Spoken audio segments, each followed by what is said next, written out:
ఇప్పుడు మీరు ఫస్ట్ పిక్చరే మీది చాలా మంచి గొప్ప కంటెంట్ అండి, సైలెన్స్ ప్లీజ్. అవునండి. ఒక గుడ్డి మూగా చెవిటి మూగా చెవిటి ఇద్దరు అమ్మాయి అబ్బాయి కదా, అది అప్పుడే మీరు 2001లోనే దాన్ని ఎంత ఆ కంటెంట్ ఫెంటాస్టిక్ కంటెంట్.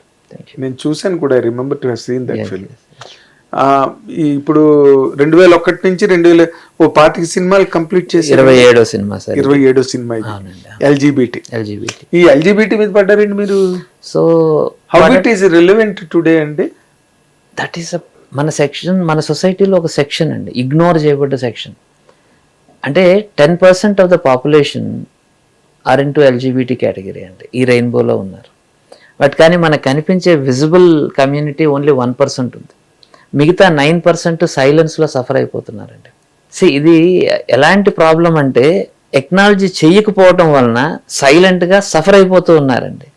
మొన్న ఈ సెక్షన్ 377 జరిగే వరకు, కోర్టులు కొట్టేసే వరకు, ఇండియాలో homosexuality happens to be a crime. తనకు ఆ ఫీలింగ్ ఉందని చెప్పినా కానీ, లేకపోతే అలా కనిపించినా కానీ 7 సంవత్సరాలు జైలు శిక్ష వేయగలిగే అధికారాన్ని మన పోలీసుకి కలిగి ఉండింది. అలాంటి ఒక ఫీలింగ్ ఉన్నవాళ్ళు అన్ని సంవత్సరాలు సఫర్ అవుతూ, వాళ్ళ ఇష్టాలు చెప్పుకోలేక, వాళ్ళకి ఇష్టం లేకుండానే పెళ్ళిళ్ళు చేసుకొని, ఆ పెళ్ళిళ్ళు రూయిన్ అయిపోయి 2 జీవితాలు నాశనం అయిపోయి, ఎంతోమంది సైలెన్స్తో ఆత్మహత్యలు చేసుకున్న సందర్భాలు కానీ, విడాకులు తెచ్చుకున్న సందర్భాలు కానీ, ఇవన్నీ కూడా మనకు తెలియని ఒక ప్రపంచంలో మన కార్పెట్ కింద జరుగుతున్న చెత్త సార్. దీన్ని మనం బయటికి తీయలేదు. తీసుంటే ఇద్దరు హ్యాపీగా ఉండేవాళ్ళు.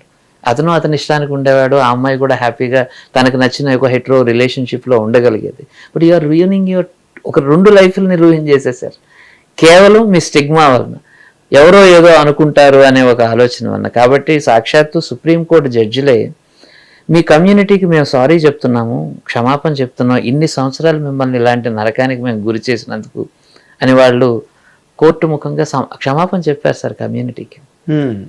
అంటే స్వతంత్రం వచ్చి ఒక ఫ్రీ కంట్రీ అని మనం చెప్పుకుంటూ, ఫ్రీడమ్, ఈక్వాలిటీ ఇవన్నీ మన రాజ్యాంగంలో చెప్పుకుంటూ మనం గొప్పగా ఫీల్ అయ్యే మనం, ఒక సెక్షన్ ఆఫ్ ద సొసైటీ తాలూకా ఆలోచనలు కానీ, కళలను కానీ, కోరికలను కానీ చిదివేసి, మెజారిటీ 90% చెప్పినట్టు మీరు వినాలి అని ఒక ఇంపోజ్ చేయటం, మనం మెజారిటీలా లేరు కాబట్టి మీరు న్యాచురల్ కాదు, మీరు అన్యాచురల్ అని వాళ్ళని వెలివేయటం, ఒక అన్టచబిలిటీకి దీనికి ఎంత డిఫరెన్స్ ఉందండి? ఏం డిఫరెన్స్ లేదండి నా దృష్టిలో. మనం మోర్ సివిలైజ్డ్, మోర్ గ్యాడ్జెట్స్ వాడుతున్నామన్న ఒక్క క్లాస్ తప్ప ఇంకే డిఫరెన్స్ ఉందండి? మనం మానసికంగా అదే మైండ్ సెట్లో, అదే విక్టోరియన్ మైండ్ సెట్లో ఉండి 10% అండి, ఇట్స్ అ హ్యూజ్ నెంబర్ అండి. ఇంత పెద్ద దేశంలో 14-15 కోట్ల మంది సఫర్ అవుతూ బయటికి చెప్పుకోలేకపోతున్నారండి. వాళ్ళ మీద కథ చెప్పాలి అంటే వాళ్ళని కామెడీ పీసులుగా చూపించాలి, ఎందుకంటే మెజారిటీ వాళ్ళు నవ్వాలి అంటే వాళ్ళు ఒక లాఫింగ్ స్టాక్. బట్ మీరు ఒక ఇమోషనల్ కంటెంట్ లాగా మాట్లాడారు దీన్ని. Then how you can present it in a comedy frame? Usual ఇప్పుడు వరకు జరిగింది కామెడీ అంటున్నాను సార్. ఆ క్యారెక్టర్స్ ని ఒక కామెడీగానే ఇండస్ట్రీలో, ఫిల్మ్ లో మనం చూపిస్తూ వచ్చాం. అవును, అంటే వాళ్ళని కనిపిస్తే ఆ చూడు పిన్నమ్మ దగ్గర నుంచి ఎప్పుడైనా కానీ వాళ్ళని చూడగానే ఒక నవ్వు, వాళ్ళు చూసే చూపులో ఒక తేడా, ఆ ముసిముసి నవ్వులు నవ్వుతూ వాళ్ళని ఒంటరిగా చేసేయటం. ఇప్పటికీ అది నేను ఆడావా, నువ్వు ఆడా మాడా అని అడుగుతారండి. అవును, అంటే చూడండి ఫిల్మ్ తాలూకు ఇంపాక్ట్ ఎంత గట్టిగా ఉందో. నెగిటివ్ ఇంపాక్ట్ అనుకుంటే అది పాజిటివ్ ఇంపాక్ట్ కూడా తీసుకొని రావచ్చు కదండి. అది ఆ ప్రయత్నమే ఎల్జిబిటి లీగల్ బ్యాటిల్ అండి. ఇట్స్ అన్ ఎమోషనల్ కంటెంట్ అండి, no doubt. It's an emotional content. అంటే దీనిలో ఒరిజినల్ ట్రాన్స్జెండర్స్ నే నేను తీసుకున్నాను. అలాగే గే కమ్యూనిటీని రిప్రజెంట్ చేయడానికి ఒక గే క్యారెక్టరే వర్క్ చేశారు. అతను ఎస్తర్ తో పెయిర్గా చేశారు. అండ్ చాలా మంది ట్రాన్స్జెండర్ ఆర్టిస్టులు ఈ ఫిల్మ్ లో యాక్ట్ చేశారు. My heroine is a transgender. And అలాగే ట్రాన్స్జెండర్ లీడర్స్ చాలా మంది యాక్ట్ చేశారు ఈ ఫిల్మ్ లో, లైక్ చంద్రముఖి గారు కానీ, లైలా గారు. అంటే తెలంగాణ మొత్తానికి, సమూహానికి ప్రెసిడెంట్గా ఎన్నుకోబడ్డ, ట్రాన్స్జెండర్ ప్రెసిడెంట్గా 2 సార్లు ఎన్నుకోబడ్డ ఆవిడ ఈ ఫిల్మ్లో ఒక ఇంపార్టెంట్ క్యారెక్టర్ ప్లే చేశారు. సో ఆల్మోస్ట్ 20-30 మంది పైన ట్రాన్స్జెండర్ ఆర్టిస్టులు ఈ ఫిల్మ్లో చేశారు. అంటే కేవలం బెగ్గింగ్, సెక్స్ వర్క్, లేకపోతే ఈ పండగలకి వీటికి ఫంక్షన్లకి వెళ్ళి డబ్బులు అడగడమే కాకుండా వాళ్ళలో అవకాశం ఇస్తే ఎంత టాలెంట్ ఉంటుంది అన్నది ఈ సినిమా అవకాశంతో ఒక 30 మంది ఆర్టిస్టులు బయటకు రాగలిగితే అదే ఒక ఫ్యామిలీ సపోర్ట్ ఉండుంటే ఎంతో మంది డాక్టర్లు ఇంజనీర్లు అవుతారు, అయ్యారు కూడా. అంటే ఫ్యామిలీ సపోర్ట్ లేకపోవడం అన్నదాన్ని మీరు గమనించారా? ఎస్. అంటే ఇప్పుడు రోడ్డు మీద ఉన్న ప్రతి ట్రాన్స్జెండర్ వెనక వదిలేసిన ఫ్యామిలీ ఉంటుంది కదండి. వాళ్ళందరూ అనాథలు కాదండి, అనాథలుగా పుట్టలేదు, అనాథలుగా చేయబడ్డారు. ఎందుకని? పక్కింటి వాళ్ళు నవ్వుతారేమో, లేకపోతే మిగతా బంధువుల మధ్య తలెత్తుకోలేమో, మిగతా పిల్లలకు పెళ్ళిళ్ళు కావేమో ఇలాంటి వాళ్ళు మన ఇంట్లో ఉంటే అని చెప్పి తల్లి తండ్రి తన చేతులతో వాళ్ళని బిడ్డని బయటకు తోసేస్తే ఎక్కడికి వెళ్ళాలో తెలియక వాళ్ళందరూ ఒక సమూహంగా మారితే తయారైనదే ఇప్పుడు మనం చూస్తున్నదండి. మనం కేవలం ఈ సిమ్టమ్స్ చూస్తున్నాం కానీ రూట్స్ మర్చిపోయాం. రూట్స్ ఎక్కడి నుంచి ఉన్నాయంటే మన నుంచే రూట్స్. ఎందుకంటే అలాంటి ఒకరు పక్కింట్లో ఉంటే నవ్వే వాళ్ళలో మనము ఉన్నాం. మన స్కూల్లో ఉన్నప్పుడు నవ్వి బాధ పెట్టిన ఫ్రెండ్స్లో ఎవరో ప్రతి ఒక్కరు కూడా ఎవరో ఒకరికి తెలుసో తెలియకుండానో ఆ మాట అనే ఉండుంటారు. ఒక్కసారి స్కూల్ లైఫ్లో ఫ్లాష్ బ్యాక్లోకి వెళితే ప్రతి ఒక్కరికి వాళ్ళ టీం మెంబర్లో కనీసం ఒక వ్యక్తి అన్నా కానీ అలా దొరుకుంటారు, అతన్ని కామెంట్ చేస్తూ ఉంటుంటారు. ప్రతి స్కూల్లో కూడా ఈ ఇష్యూ ఉందండి, ఆ బుల్లీయింగ్. అప్పుడు అంటే అప్పటి వరకు చిన్నప్పటి నుంచి ఫ్రెండ్సే. ఎప్పుడైతే 7-8 తరగతులకు వస్తారో అప్పటి నుంచి వాళ్ళలో ఎప్పుడైతే ప్యూబర్టీ ఆ ఏజ్ స్టార్ట్ అవుతుందో, సెక్షువాలిటీ అనే ఒక ఇది ఇంక్విజిటివ్నెస్ ఎప్పుడైతే పెరుగుతుందో వాళ్ళ క్యారెక్టర్లో చిన్న చిన్న మార్పులు చూస్తారు. అది ఉన్న మెజారిటీకి ఈక్వల్గా ఉండదు కాబట్టి డెఫినెట్గా వాళ్ళని టార్గెట్ చేస్తారు. ఇప్పుడు మీరు దీన్ని అంతా స్టడీ చేసి సినిమాగా చేస్తున్నారు కదా, what is their legitimate claim అండి? వాళ్ళు ఏం క్లెయిమ్ చేస్తున్నారు? నేను ఒక రాంగ్ బాడీలో పుట్టాను అని. They are not comfortable in their body. ఇప్పుడు ఉన్న ఈ నాట్ కంఫర్టబుల్, నేను ఇది కాదు కానీ నేను ఈ బాడీలో ఉన్నానని. అంటే సడన్ గానే ఫైన్ డే మీరు నిద్ర లేచిన వెంటనే మీరు ఇంకొక డ్రెస్ లో ఉన్నారనుకోండి, మీకు సఫోకేట్ అయిపోతుంది, వెంటనే మార్చేసుకోవాలనుకుంటాను. అలాంటిది శరీరమే నాది కాదు అని వాళ్ళకి ఆ 13 years ఏజ్ లో రియలైజ్ అయిన తర్వాత వాళ్ళు ఎంత మానసిక క్షోభకు గురవుతారండి. అది తెలియని వాళ్ళకి అది టూ మచ్ అనిపించవచ్చు, లేకపోతే అది అన్నెసెసరీ అనిపించవచ్చు. ఎందుకంత ఎక్స్ట్రా చేస్తున్నారు అంత? So what? నీ లోపల ఫీలింగ్స్ ఉంటే నువ్వు లోపల ఉంచుకోవచ్చు కదా, నువ్వు అది ఇలా చీరలు కట్టేసుకుని బయటకు వచ్చేసినంత అవసరం ఏముంది అని మనకు అనిపించవచ్చు. But it is their inner feeling అండి, అర్జ్. ఒక సినిమా కోసం అందరినీ వదిలేసి వచ్చేసిన వాళ్ళని మనం చూసాము, ఎన్నో రకాలు వాళ్ళ ప్యాషన్స్ కోసం. బట్ ఇది తన ఇంటర్నలైజ్డ్ ఎమోషన్ అండి. వాళ్ళు ఎందుకంటే వాళ్ళకి ఊపిరే ఆడని ఒక పరిస్థితి.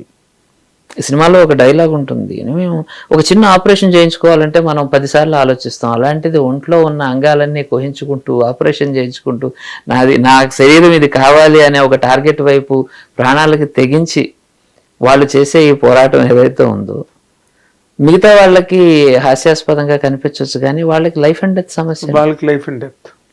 ఎంతో మంది సైకలాజికల్ స్ట్రెస్ తట్టుకోలేక సూసైడ్ కమిట్ చేసుకున్న వాళ్ళు నాకు తెలుసండి ఈ జర్నీలో నేను చూసాను. అంటే ఇప్పుడు వాళ్ళు దే అండర్గో ఏ సర్జరీ అండి. సర్జరీ అంటే నేను ట్రాన్స్జెండర్స్ గురించి చెప్తున్నాను. ఎల్జీబీటీలో ట్రాన్స్జెండర్స్ అనే వాళ్ళు తమ జెండర్ ని రీఅసైన్ చేసుకుంటారు. అంటే వాళ్ళకి బయలాజికల్ బర్త్ ఏదైతే ఉందో అది వాళ్ళది కాదు అని వాళ్ళు డెసిషన్ తీసుకున్న తర్వాత అమ్మాయిలు అబ్బాయిలు గాను, అబ్బాయిలు అమ్మాయిలు గాను మారుతారండి. బట్ అబ్బాయిలే ఎక్కువగా అమ్మాయిలుగా మారిపోయినట్టుగా మనకు కనపడుతుంది. అండ్ ఇలా అమ్మాయిలు అబ్బాయిలుగా మారుతున్న నెంబరు ఇందులో మళ్ళా మైనారిటీ అండి. వాళ్ళు చాలా తక్కువ నెంబర్లో కనపడతారు. వాళ్ళని ఏం చేస్తారంటే అమ్మాయిలుగా పుట్టడం వలన వాళ్ళకి ఫోర్స్డ్ మ్యారేజెస్, ఫోర్స్డ్ రేప్స్ ఇంట్లో ఉన్న వాళ్ళే చేయించి మరి ఈ పిల్ల నేను ఆడపిల్లని కాదు అంటుంది, she should feel that she is a women అని చెప్పి వాళ్ళకి కావాల్సిన వాళ్ళతో రేప్ చేయించి పెళ్లి చేయించిన సందర్భాలు ఈ ట్రాన్స్ మెన్ ఎవరైతే అంటారో వాళ్ళు నాకు చెప్పిన సందర్భాలండి. సో వాళ్ళు ఎంతో మంది సఫర్ అయ్యి వాళ్ళకి ఇష్టం లేని పెళ్లిళ్ళతో కంటిన్యూ అయిపోతూ ఉన్నారండి. They are able to manage అండి. Yeah, it is biologically they are female కదా, తన ఫిమేల్ కాబట్టి తను అన్ని అండర్గో అవుతుంది, తనకు ప్రెగ్నెన్సీ వస్తుంది, పిల్లలు పుడతారు. But she is a man inside her. అంటే మనం ఒకరి ఇష్టాన్ని ఎలాగైతే ఇప్పుడు మనకు ఈ ఇష్టాన్ని తొక్కేయటం అన్నది కేవలం జెండర్ విషయంలోనే కాదు, ప్రతి విషయంలో కూడా. నాకు ఇష్టం లేదు ఎంపీసీ అన్నా కానీ లేదు నా కోసం నువ్వు ఇంజనీర్ కావాలి అని ఈసీ చదవాలనుకుంటున్నావు అని తొక్కి ఎంపీసీ బైపీసీ నువ్వు డాక్టర్ కావాలి అని ఎలాగైతే చేస్తున్నామో అది ఎక్స్టర్నల్ అణిచివేత అయితే ఇది ఇంటర్నల్ అణిచివేత. సో ఈ రెండు స్ట్రగుల్సే.